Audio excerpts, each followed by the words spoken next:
बच्चों अब हम देखेंगे प्रकीर्ण प्रश्न संग्रह 5 का यह छठा प्रश्न है, जिसमें प्रश्न में दिया है 5 पुस्तकों तथा 7 कलमों का कुल मूल्य रुपये 79 यानी कि 79 रुपीज़ है।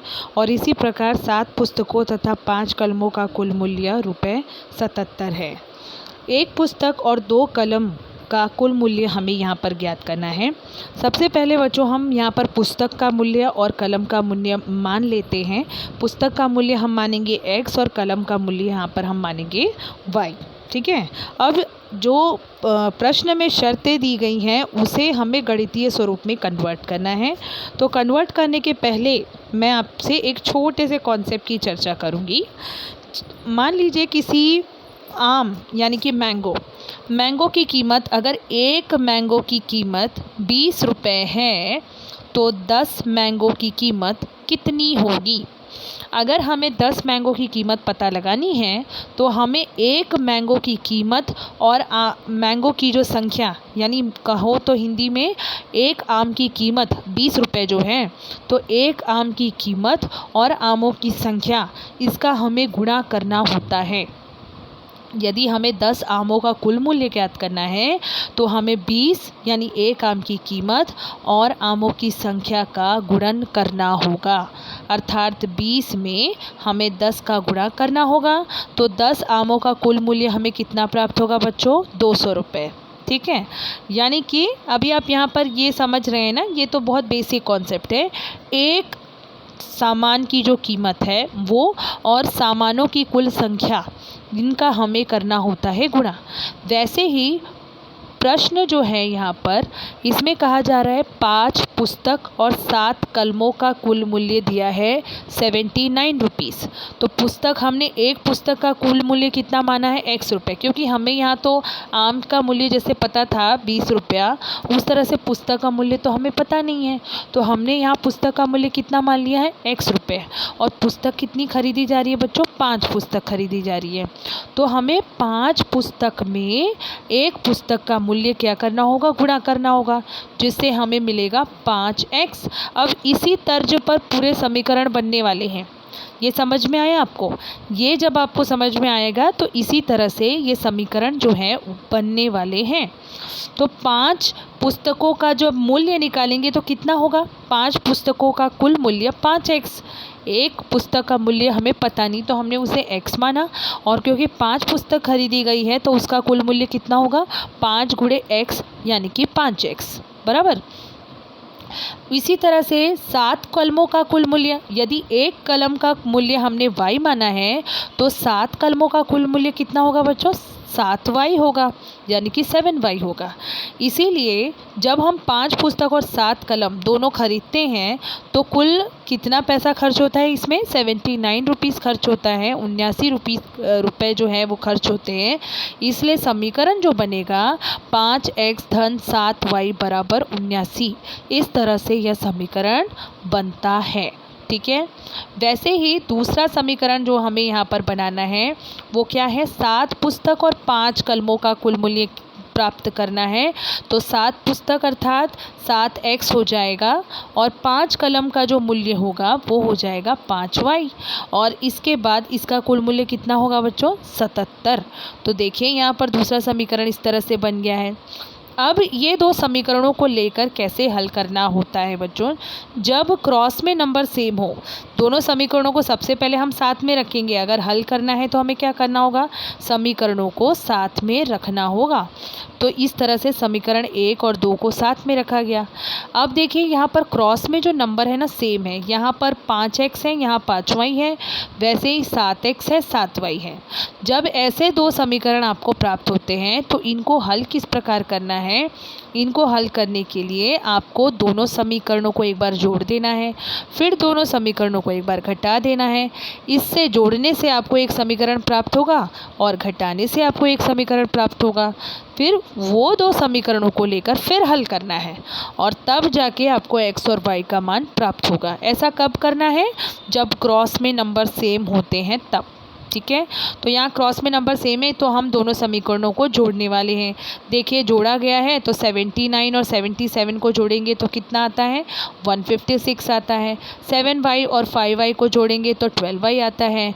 5x एंड 7x को जोड़ेंगे तो 12x आता है। तो इस तरह से जोड़ा गया। अभी इन्हीं दोनों समीकरणों को घटाना है।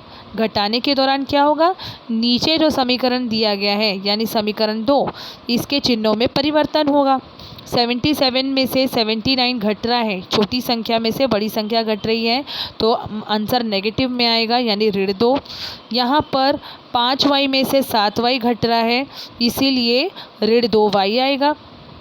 और 7x में से 5x जब घटेगा तो धन 2x आएगा। तो ये हमें समीकरण घटाने पर प्राप्त हुआ। घटाने पर जो समीकरण प्राप्त हुआ बच्चों, इसके हर पद में आपको संख्या 2 दिखलाई दे रही है। इसीलिए इस समीकरण को, ये जो समीकरण प्राप्त हुआ है, इसमें हमें 2 से भाग देना है। इस समीकरण में हमें 2 से भाग देना है।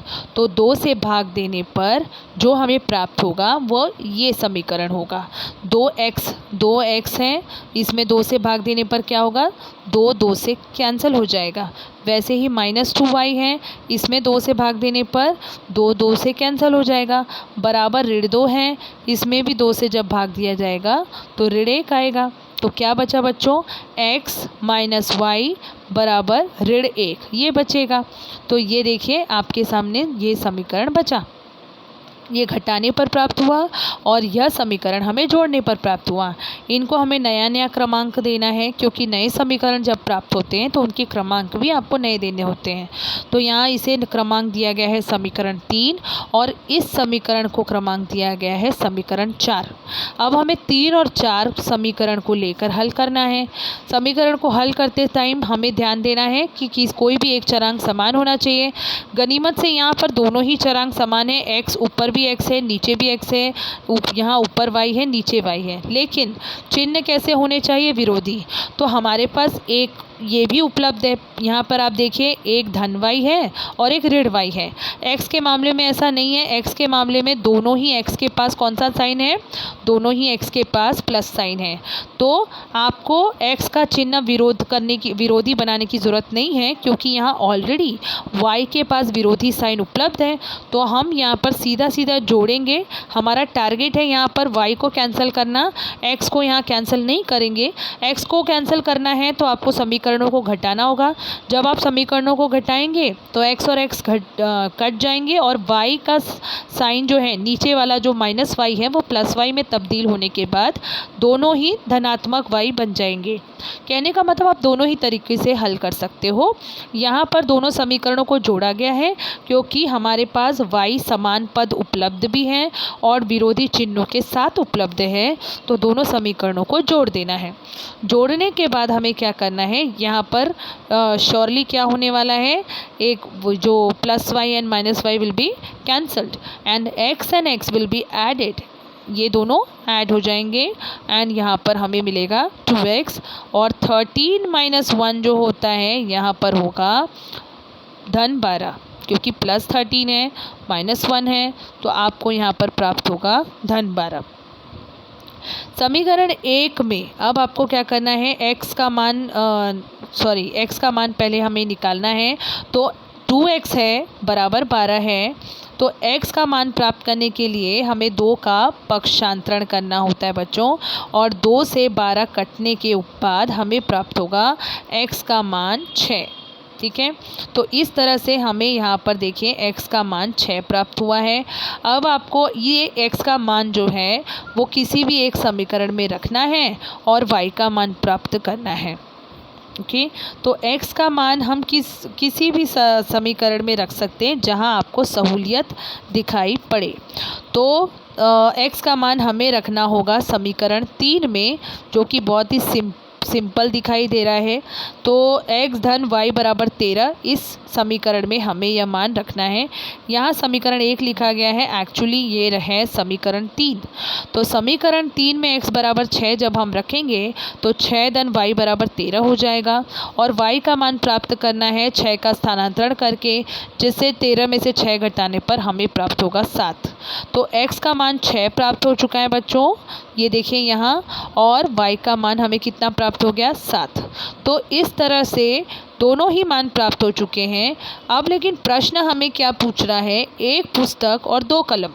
एक पुस्तक का मूल्य तो हमने x माना था, तो x का मान 6 है। ये एक पुस्तक की कीमत कितनी है, 6 रुपये है। लेकिन 2 कलम का मूल्य निकालना है, यानी कि एक पुस्तक का मूल्य जो हमने x रखा और कलम हमने कितना रखा है, y उसका मूल्य रखा है। क्योंकि 2 कलमों का मूल्य पूछा जा रहा है, इसीलिए इसका अर्थ है कि 2y हमें यहाँ पर लेना है। 2 कलमों का मूल्य का अर्थ क्या होता है, 2y। तो कुल मूल्य पूछा गया है, इसका अर्थ है आपको x धन 2y इस पूरे का मान प्राप्त करना है। कुल मूल्य पूछा गया है, इसलिए एक पुस्तक और 2 कलमों का कुल मूल्य हमें ज्ञात करना है। अर्थात हमें x धन 2y का मान ज्ञात करना है। तो हम कैसे ज्ञात करेंगे x धन 2y का मान, x का मान रखेंगे x के बदले और y का मान रखेंगे y के बदले। तो देखिए यहाँ पर वही जो मैंने अभी आपको बताया, x धन 2y, और इससे क्या होगा, x धन 2y, x के बदले हम यहाँ रख रहे हैं 6 और y के बदले में हम यहाँ रख रहे हैं 7। इस तरह से 2 और 7 का गुणा होने पर 14 आता है और 6 के बदले में 6। 6 धन 14 कितना होगा, 20। बच्चों यहाँ बॉड मास रूल से हल करना है, पहले मल्टीप्लिकेशन सॉल्व करना है, बाद में एडिशन करना है, ठीक है ना। तो इसीलिए 2 सत्ते 14 पहले किया गया है, 14 धन 6 जोड़ने के बाद 20 आता है। तो एक पुस्तक और 2 कलम का जो कुल मूल्य है वो कितने रुपए हैं बच्चों, 20 रुपये है। यह हमें प्राप्त हुआ।